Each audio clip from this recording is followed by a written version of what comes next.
The last autofocus feature to talk about is setting up a focus map. So this is used in cases where whatever focal plane you're interested in either just doesn't correlate with the position of the cover glass, whereas otherwise perhaps these positions are uncoordinated from each other, such that an automated algorithm is going to have large difficulty finding the region that you're interested in.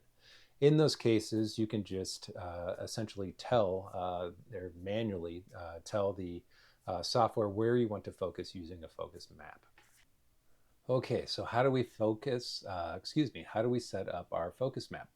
So first you'll notice that the focus map controls are actually grayed out initially.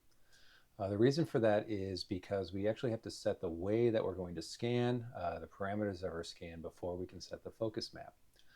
So we'll go down to well plate multi-point, and maybe I'll pick XY. Let's just say I want to scan some XY positions. We're actually looking at a slide here, so I probably just want to scan around my current position. And instead of a 0.1 millimeter square, how about we do a 10 millimeter square? Okay. So with my negative overlap here, my spacing, this is giving me a 4x4 grid across those 10 millimeters. So now that it gives me the ability to set up my use focus map, or set up my focus map by selecting use focus map. So when I do that, I get the set of 3x3 green points, which is being populated by my focus grid settings. And these are the focus points that are going to be used to set the focus map. So I can make this focus grid more or less dense by increasing or decreasing the number of points in the grid. And there's a few other controls we have with selecting the grid itself, but the mechanics of actually setting the map are pretty straightforward. So you're just going to click on this next button to visit each of these points. You can see that we have physically moved the stage to the next position in the focal map or on the focal grid. We would then toggle focus accordingly, pretty much like where we were. And then once we're happy, we simply hit Update Z. And Update Z will update the Z for that point. So it's just a matter of going through each of these points by hitting Next,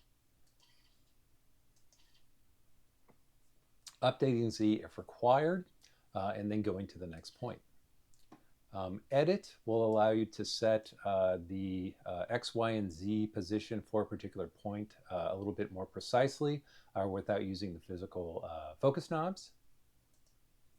Finally, we have some additional controls for modifying the grid.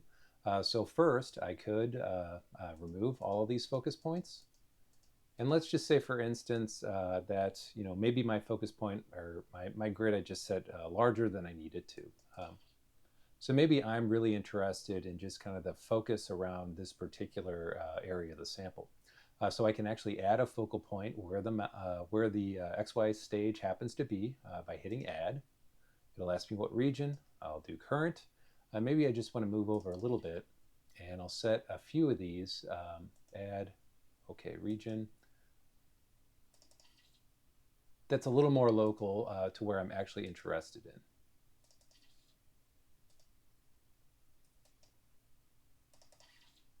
So again, you can add these focal points wherever you actually need them to be, and you can have kind of an erratic pattern, whatever you actually need to happen within your sample. Export and import allow you to actually export the focus map positions in X, Y, and Z as a CSV file, and then import them as a CSV file again. And this also takes essentially any CSV file that has the right format, which is very easy to copy if you take a look at these files. In that, if you have a more complex focus or way of finding focus that's outside of the software, you can just modulate the XYZ focus map, and then you can import that.